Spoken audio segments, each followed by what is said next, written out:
Hi guys, this is Charlie with Boxing Focus. Just a few hours now until Froch versus Groves. I've not done a video in a while, but with such a big blockbuster fight for British fans, I wanted to go on the record.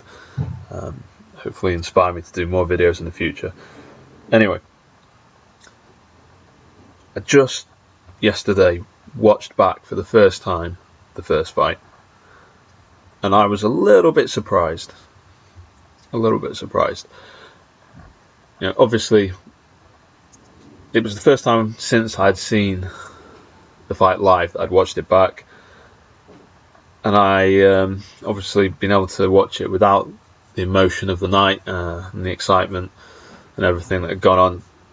Obviously with Froch being dropped so heavily in the first round, you kind of throw your impartiality out the window a little bit.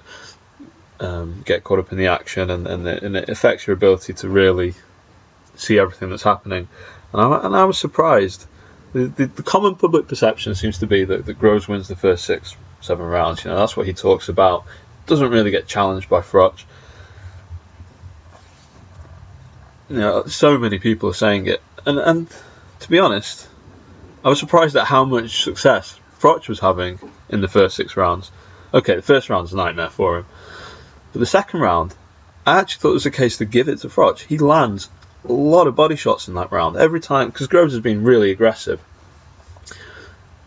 and he's loading up and he's getting close and he's staying close, and Froch's just working. He's just throwing body shots, cute ones a lot of the time on the inside. And I kind of had this confirmed. There's an article on Boxing Scene, 12 experts, and one of them, Lee Beard, and the trainer Lee Beard, says that Groves basically stood in front of Froch too much because of his early success. And I think that's probably one of the biggest reasons that Groves seemed to wear down a little bit later on. He definitely slowed down. By the time of the controversial ending, he was getting easier to hit. He was finding it harder to keep Froch off him.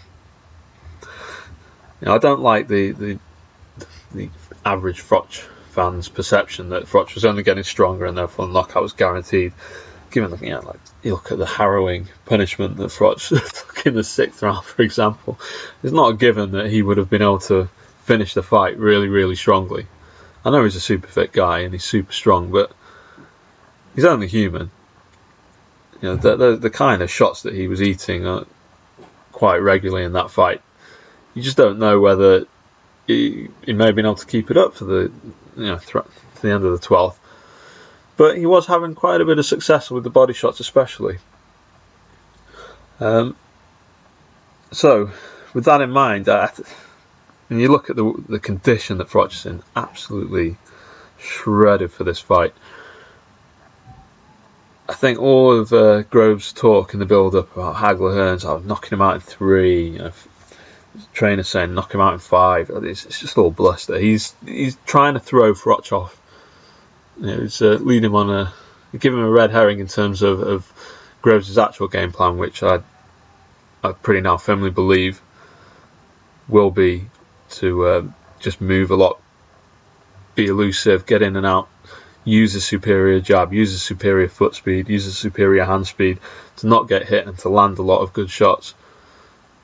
But to stay out of danger for the most part, because he was getting caught coming in quite a lot.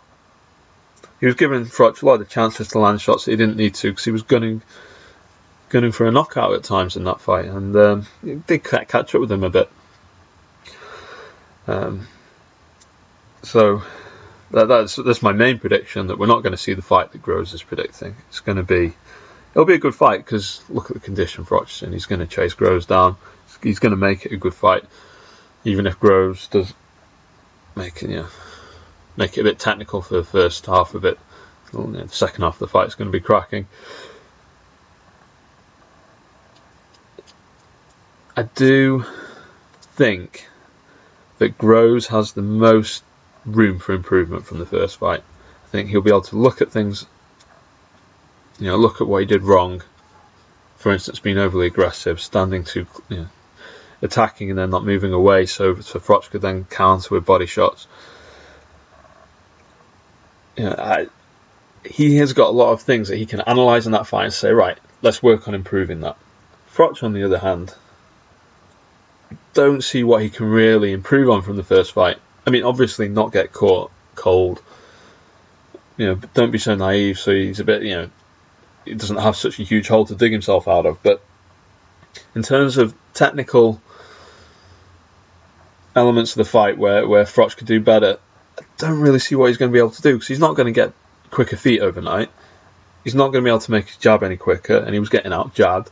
He's not going to start changing the way, you know, his defensive posture or anything like that. He's not going to bring his hand up. You can't teach an old dog new tricks. Guy's 36, you know, knocking on 37, and that's got to be a worry for Froch. Whereas Groves, this time he's got a more settled camp.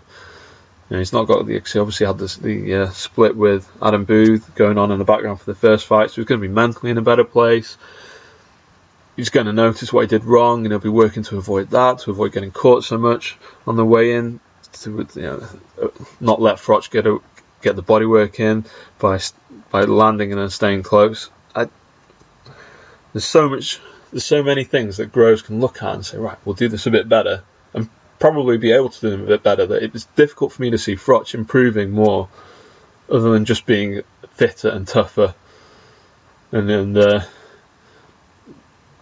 working at such a high rate that Groves just can't keep the fight technical and keep it at distance, which is an interesting prospect, because basically Froch is going to have to turn it into a war, which is great for the fans. But he's 36, 37. I mean, how much has he got left? I don't think he's going to get old overnight. He looks after himself, but at some point, you know, Father Time catches up with all of us. So, with all that in mind, I think that Groves is probably going to get a decision in this. I think he's just going to be a little bit too technical, a little bit too quick for Carl Froch. I think Froch is going to make it a good, exciting fight coming down the stretch, but yeah, Groves can just get on his bike. And I think we've seen so many times that Froch just can't. With a fighter that's moving in front of him, you look back to the fight with Anthony Durrell, you look with the Andre Ward fight. You know, I mean, I'm sure Groves is looking at that with, you know, looking at some of the things that were working well for Andre Ward. You know, when he's in close, you saw him do it in the first fight when he was in close, just walk into Froch, push him back. Ward did it superbly. Groves was doing it a little bit. I'm sure we'll see more of that kind of stuff in this fight. Don't think Carl Froch is technically good enough to impose his game plan, but he is tough and strong enough so to make it a bit of a scrap. I just don't think it'll be enough. George Groves will have improved enough to take it for me. So we'll see. I'm looking forward to it. That's Charlie with Boxing Focus. That's my take. Oh, one last thing. If you watch back the fight again, the first fight, and you can see at the time of the stoppage, I swear that Howard Foster is smiling, which left a real sour taste in my mouth. I just was shaking my head, even more so than when I saw the fight live and saw that ridiculous stoppage. It's one of the worst stoppages in the history of boxing. So hope you enjoy it. It's Charlie with Boxing Focus. Comment if you see the video.